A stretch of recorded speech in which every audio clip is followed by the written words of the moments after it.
Arafta Wandering Otters, and thank you for joining me again for part 2 of my little run around in Marina and charging up my car battery. You know what? I mean, guys, I hope it's not boring for you. I'm very limited in what I can film and when I can film. Paul doesn't want to go out. We have talked about doing some more home vlogging, so to speak, where we just kind of sit here in our home or show you things around our house, but we could do that. But right now, part 2 of Marina, which includes a trip to Motel 6 and to our Worldmark Wyndham Resort Sanctuary Beach. Enjoy.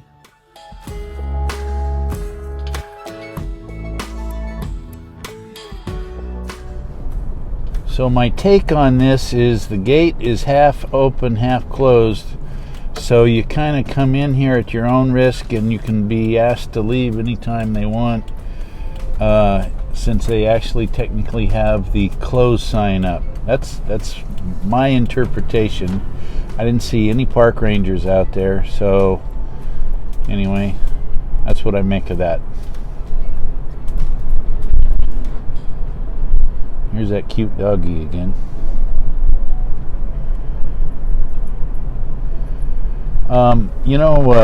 To my left here, you may not have heard of it. We've gone here a time or two, but just for dinner to their restaurant. But the Sanctuary Beach Resort of Monterey Bay is right here in Marina. And this is a Wyndham resort, and I'm pretty sure it might be a timeshare thing. And I guess now would be a good time to talk about timeshares. We were members of the Disney Vacation Club for, I want to say about 6 years.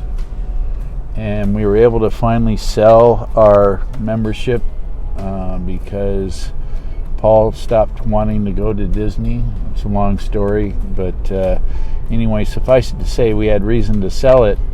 And we were able to sell it for more than what we paid for it, or about the same as what we paid for it, which was in many ways a good thing. But still, I went ahead and did the math, and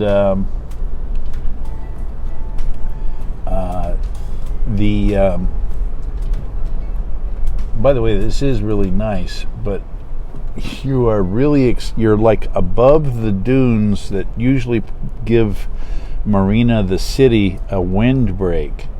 So because of that, you're going to be subject to some of the extremes of beach weather that can happen here on the beach in Northern California. So just be aware of that.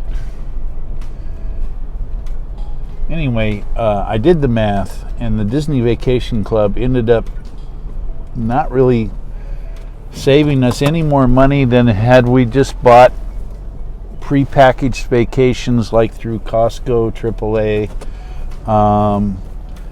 because you get a break on Disney hotels and that way. I'm a strong believer just staying in one of the friendly neighbor hotels there at Disney, because as a rule, Disney's rack rate is, well, the way I describe it, Disney charges 4-star prices for 3-star accommodations, and that's even true of the Grand Californian. So, long story short, I'm not a big fan of timeshares. The maintenance fees are what killed us. It was like $750 a year, and we had the least amount of points you could buy to get membership, and it was still like $750 a year. I'm going to drive through here a little bit more. This is a Worldmark collection in the Wyndham series, so just so you know. Now, this is very nice, and I don't know how popular it is and how you get in here. It's not just a standard hotel or motel arrangement. You have to, like I say, I think it might be part of a timeshare thing. So you can use your timeshare membership to book your stay here. Now you see that retaining wall right there? That is the other side of Marina State Beach. Yes, sir. So, there we go. Okay, working our way out.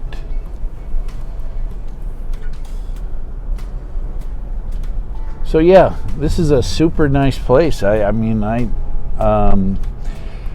don't know if it's going to be the beach experience you're expecting. Like I say, look at the wind right now. Look at how people are dressed. You're not going to go out there in your swimsuit and have a swim on the beach. So here's my advice. If you're coming at a time when it's going to be weather, you can stay further inland. There is a reasonably priced, well, for one thing, there's a Motel 6 down the road here. You know what? I'll drive by that too. There's a Motel 6, but there's also, up near our house, there's a Howard Johnson. And, or Howard Johnson's, however you say it. Anyway, long story short, very reasonably priced. Much more reasonably priced than anything that would be, right on off of the beach like this, where you could walk to the beach. Like I say, you're not going to be a big fan of walking to the beach in this kind of weather. And you know what? You can come here and park and walk to the beach. There's no charge for the parking. So that would be my recommendation, unless it's like really good warm weather. And you know what? Even in the summer and our fall, you're still going to need to dress warmly, and you'll see a lot of surfers in Northern California and even Southern California will wear wetsuits when they're out in the ocean. So, or when they're swimming, or actually going in the water. So again, I would check on the weather for when you're going to be here. All right, here's the Marina Dunes RV park. And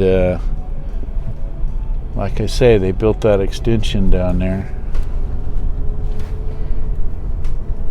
Hey, there's some fishermen.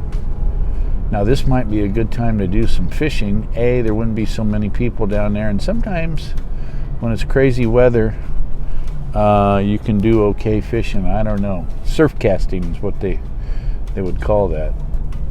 I wonder how they did. I'm going to ask him.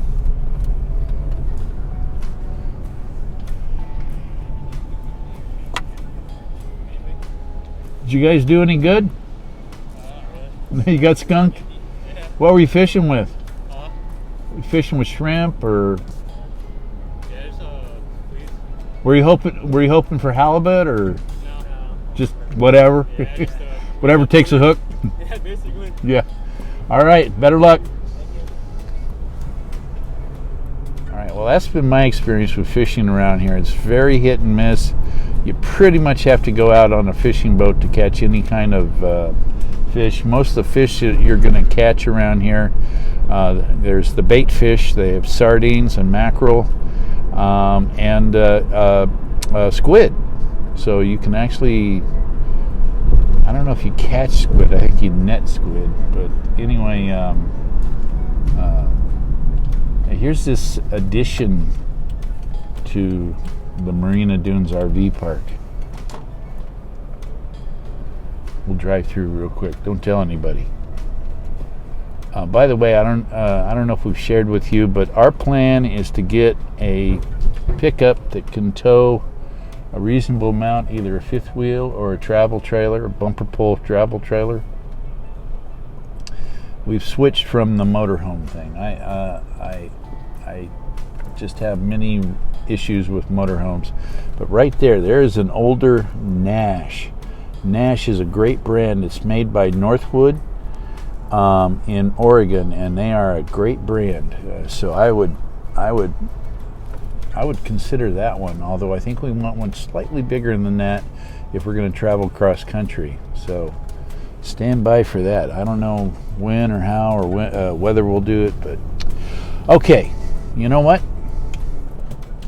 I think it's time to wrap this up and take a quick peek at the Motel 6 I promised. Because, like I say, Location, location, location. And if you can stand the hard bed at Motel 6, they take pets free, and the price is right. All right, let's go see that Motel 6. We've actually stayed there. There was one night our neighbors had a very loud party. I mean, this was 11 o'clock at night, and it was either a DJ or it was a live band. 11 o'clock at night, and they weren't even a next door neighbor. They're like 3 doors down and across a busy street from us, and it was still, of course, the way the sound carries was especially bad. But anyway, we actually twice now, it's been bad enough and bothering Paul enough that he just couldn't bear it, and we had to go get a hotel room. Well, one time we went and stayed in Carmel, and that was interesting. I can't quite remember the name of the hotel that we stayed at in Carmel, but it was reasonably priced. I looked it up on, what is it, Trivago or something like that, or Hot